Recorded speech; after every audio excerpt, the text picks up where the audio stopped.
Sebenarnya komunitas perempuan menari itu kan kita mau menjadi wadah ya, menjadi wadah untuk melestarikan budaya lewat seni tari. Nah, itu sih sebenarnya misi kita tuh di situ. Kendala dari komunitas perempuan menari ini anggotanya karena kebanyakan sudah ada yang udah berumur, yaitu tadi dia itu pasti ada keterbatasan fisik. Ada yang misalnya kalau yang mobilitasnya udah susah, udah nggak bisa jongkok, udah susah berdiri atau nggak kuat lama-lama menari. Nah itu kendalanya tuh di situ. Kadang ya gurunya harus pinter-pinter sih bikin koreo kalau apa kita mau tampil gitu ya. Jadi sesuai kekuatan fisik masing-masing.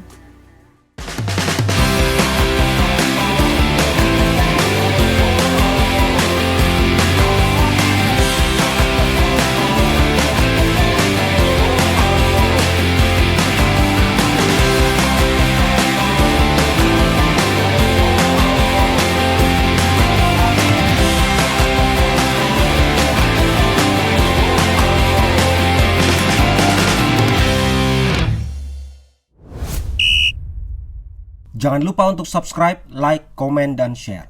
Terima kasih.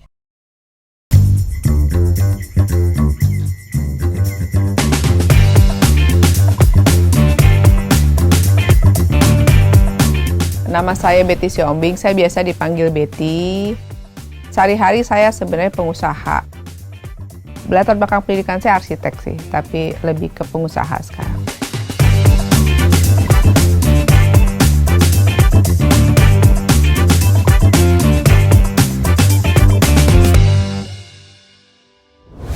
Sebenarnya dari kecil itu saya udah menari, ya, udah ikut dari gelanggang remaja, dari kecil banget udah nari, terus sampai kemudian waktu udah menikah, udah punya anak, kita tuh suka nganterin anak-anak rame-rame gitu ya.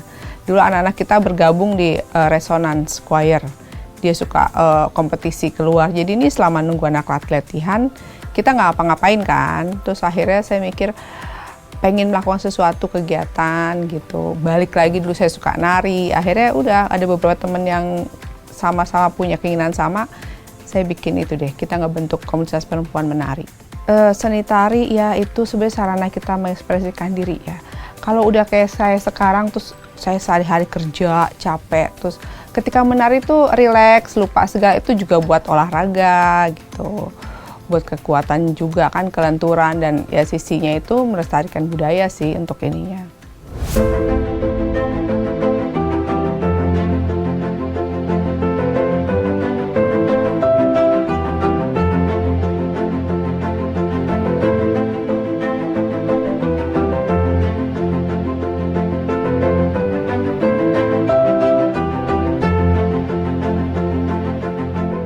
Di komunitas perempuan menari kita ada pelatih. Biasanya tuh kita beberapa suka kumpul, terus kayaknya untuk sekarang ini mau pelajari tarian ini ya, terus kita sampaikan ke pelatih. Nanti dibikin deh jadwalnya mulai dari situ. Sebenarnya saya suka lihat, misalnya kayak lihat YouTube, nih belajar tari ini kayak lucu gitu ya. Ini perlu diangkat gitu. Itu akhir dasar tariannya itu sih. Sebenarnya kalau misalnya perempuan menari itu, namanya udah perempuan ya, semuanya itu perempuan yang pasti. Itu kita tuh latar belakangnya macam-macam, dari yang bankir, dari ibu rumah tangga, dari pegawai pemerintah, itu macam-macam berkumpul di situ karena kita mau menari itu. Jadi kegiatan yang positif di sela-sela kesibukan kita sehari-hari.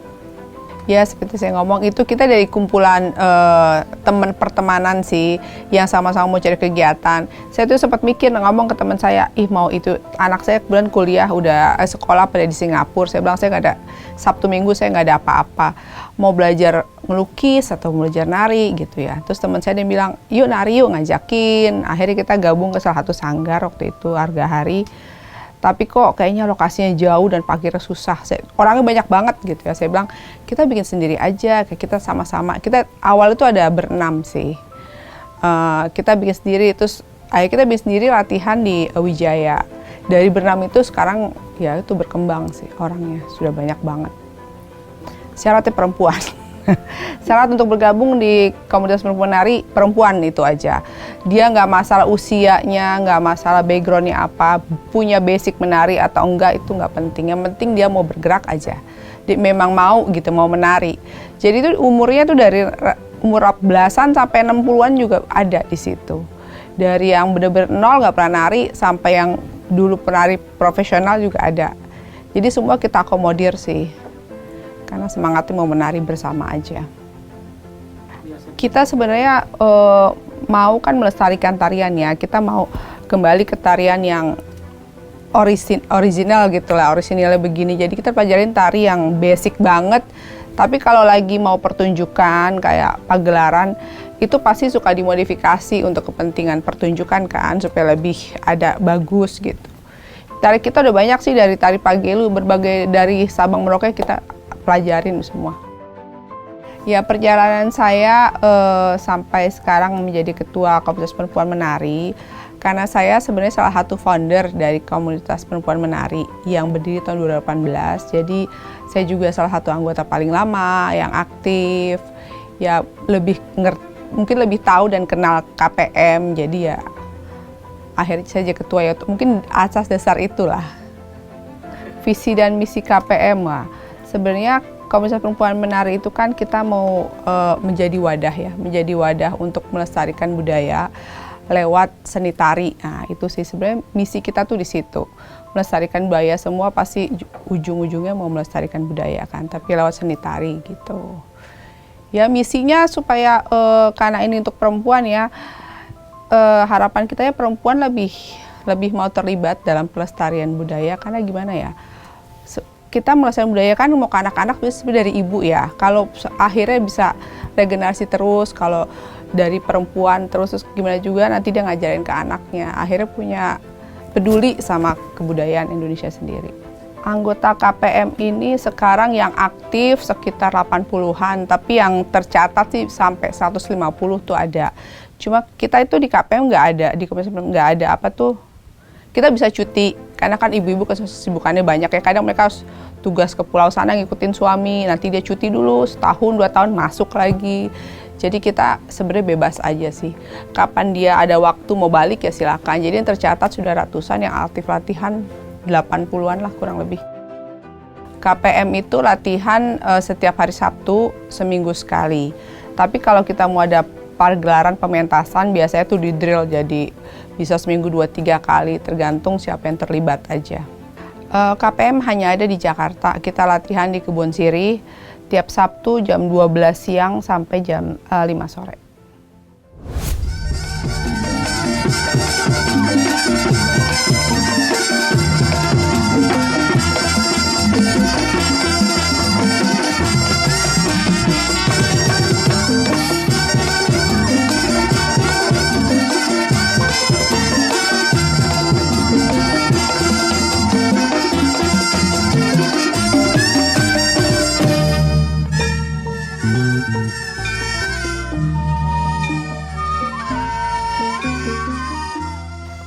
Kendala yang kita hadapin sejauh ini sih banyak senangnya daripada kendalanya ya. Cuma kadang kita kalau tarian baku, kita suka, namanya tari itu kan ada penciptanya, ada pemegang. Kadang kita suka, kalau suka ada perubahan sedikit, nah itu suka apa ya, kendalanya di situ sih kalau soal tarian ya.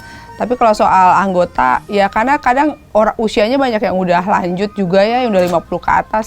Nanti dia punya masalah di kaki, nggak bisa jongkok lah, nggak bisa ini, itu tuh harus disiapkan, gurunya harus pinter banget. Jadi tarian itu kadang kita sesuaikan dengan kondisi penarinya kan. Ada yang nggak kuat jongkok, nggak kuat berdiri, paling itu sih bisa disiasati. Akhirnya nanti itu bikin tari itu jadi nggak orisinil lagi. Kadang itu juga suka jadi masalah. Tapi bisa didiskusiin sih semua.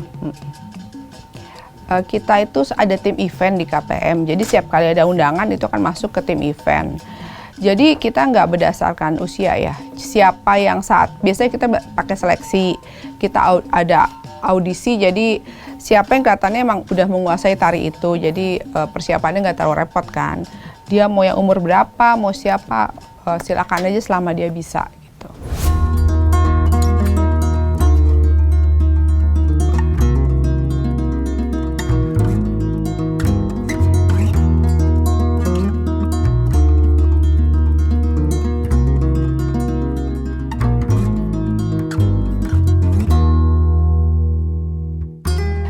Dari sebenarnya KPM itu belum ada dalam binaan Kemendikbud ya, tapi kita dari Dinas Kemenov sudah suka difasilitasi.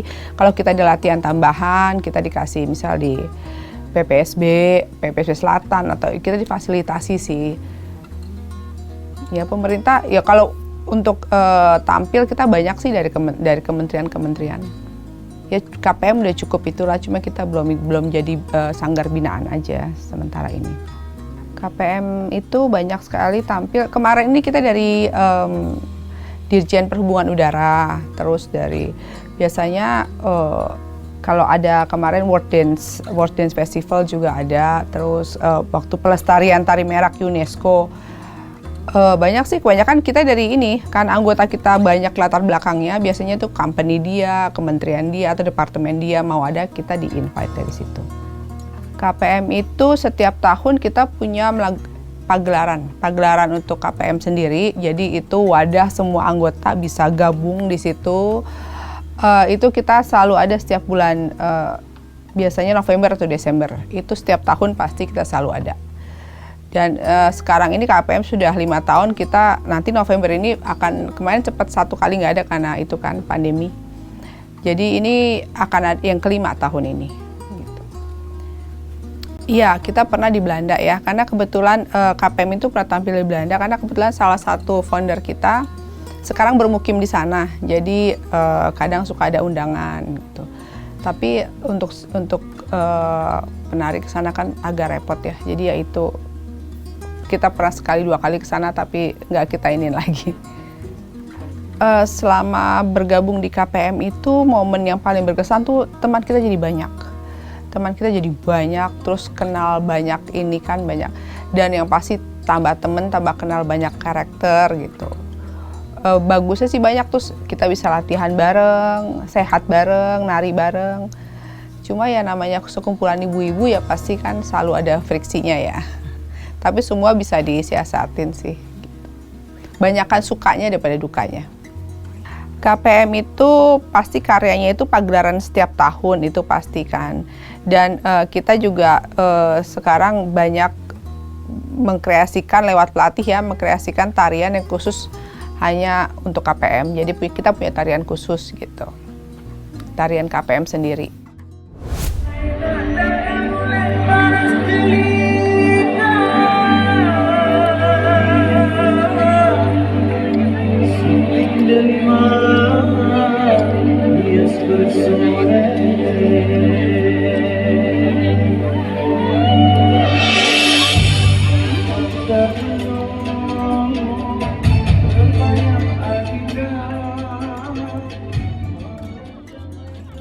Kemarin itu kita ada Puan Melenggok gitu. Tahun lalu kita ada kreasi Puan Melenggok. Jadi kan kita tuh selain menarikan tarian yang sudah ada, tarian kan namanya mau melestarikan tarian Nusantara. Tarian sudah ada, kita juga ada kreasi khusus untuk orang Puan Melenggok. Namanya makanya karena perempuan menari ini Puan Melenggok. Nanti tahun ini ada Kelape Puan, sama ada tari Palembang lagi yang namanya belum pasti Puan-Puan lah. Judulnya tarian tentang perempuan gitu.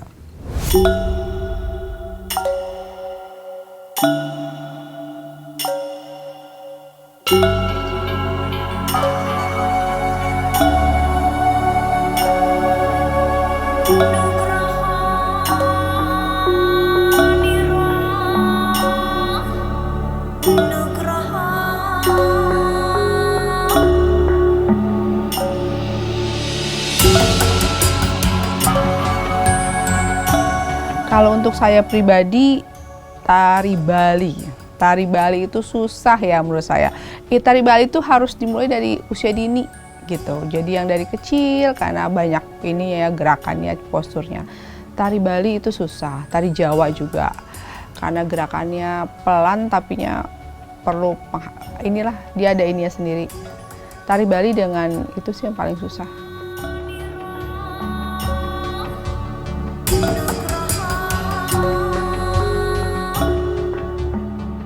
Kalau saya pribadi ya, tarian yang paling bagus itu tarian energik. Saya suka tarian yang dinamis gitu.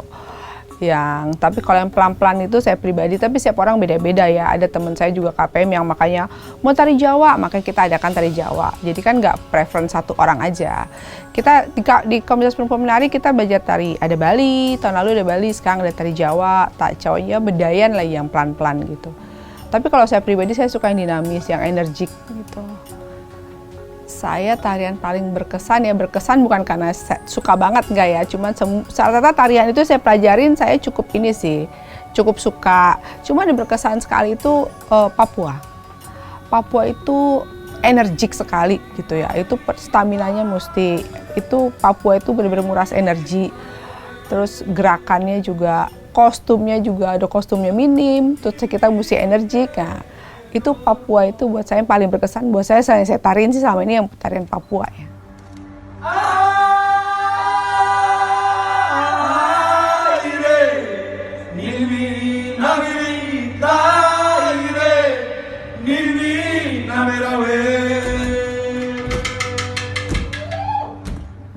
Untuk kostum kita tuh kerjasama dengan sanggar lain atau kita bisa sewa gitu. Tapi setiap pagelaran itu KPM berusaha untuk tarian yang ini kita punya sendiri. Gitu. Jadi kayak misal nanti mau tahun ini kita harus punya target, tahun ini kita harus punya 2 kostum, tahun lalu 2 kostum. Pelan-pelan kita kumpulin sendiri sih. Kemudian juga tarian itu kan identik sama kostum ya. Cuma kalau nggak ada kita biasanya kerjasama dengan sanggar lain. Untuk event-event yang KPM terlibat, biasanya tariannya itu bukan kita tentukan. Biasanya tuh si pengundang misalnya dia mau kita kali ini Betawi, kita akan munculin Betawi. Tapi kalau mereka nggak ada preference satu tarian atau kita ajukan mau tari apa, dari mana gitu. Jadi kita diskusi dengan itu. Tapi kita tarian sudah banyak banget, dari tari Batak sudah pernah, Tortor, Pagelu, Toraja, udah banyak sih kita tari Merak. Hampir setiap provinsi kita udah punya koleksi tarian. Jadi nggak susah sih kalau misalnya diundang ini mau tari apa, kita bisa keluarin. Di KPM ini sekarang kita nggak ada kelas anak. Kebanyakan karena kita awalnya memang dari ibu-ibu ya. Tapi ibu-ibu ini ada yang bawa anak-anaknya. Tapi anaknya kebanyakan sudah remaja, usia remaja, jadi belasan. Kelas anak nggak ada. Dan di KPM itu belajarnya semua bareng. Mau dari semua usia itu kita belajarnya bareng. Nggak ada per kelas. Cuman nanti kita ada kelas-kelas kecil, kalau misal ada yang ketinggalan tarian ini, nanti yang lebih senior pasti akan ngajarin. Karena banyak yang backgroundnya penari profesional juga sih. Jadi lebih saling bantu lah di KPM sih. Kendala dari Komunitas Perempuan Menari ini anggotanya karena kebanyakan sudah ada yang udah berumur, yaitu tadi, dia itu pasti ada keterbatasan fisik. Ada yang misalnya kalau yang mobilitasnya udah susah, udah nggak bisa jongkok, udah susah berdiri atau nggak kuat lama-lama menari. Nah itu kendalanya tuh di situ. Kadang ya gurunya harus pinter-pinter sih bikin koreo kalau apa kita mau tampil gitu ya. Jadi sesuai kekuatan fisik masing-masing. Harapan saya untuk tari ke depan itu sebenarnya sekarang itu kalau mau lihat sanggar tari kalau kita googling deh, itu kebanyakan tuh anak-anak gitu. Pasti sanggar tari anak-anak, yang dewasa itu susah. Harapan saya untuk KPM sih, KPM lebih dikenal dan banyak orang yang lebih mau peduli sama seni tari Indonesia. Dan untuk seni tari itu juga harapan saya bisa jadi ciri khas Indonesia gitu loh. Nggak cuman kayak Bali kan tariannya sudah dikenal banget ya, udah satu paket sama turismenya Bali gitu. Padahal Indonesia tuh pulaunya banyak, provinsinya, dan semua punya tarian khas masing-masing. Jadi harapan saya setiap tempat itu dikenal dengan tariannya juga. Nggak cuma kalau ada perayaan adat baru keluar di tarian gitu loh. Saya pribadi saya sih beruntung banget ya tinggal di Jakarta gitu. Apalagi ini kemarin ini saya belum lama ke Morowali. Sepanjang jalan saya ngomong, aduh terima kasih Tuhan saya lahir di Jakarta, tinggal di Jakarta gitu. Karena semuanya ada. Terus kita mau berkreasi juga gampang kan di sini. Fasilitas ada, segala macam ada di sini. Ya privilege kita jadi orang Jakarta ya banyak lah. Lebih banyak bagusnya daripada nggak enaknya. Gue Betty Siombing dan ini cerita gue.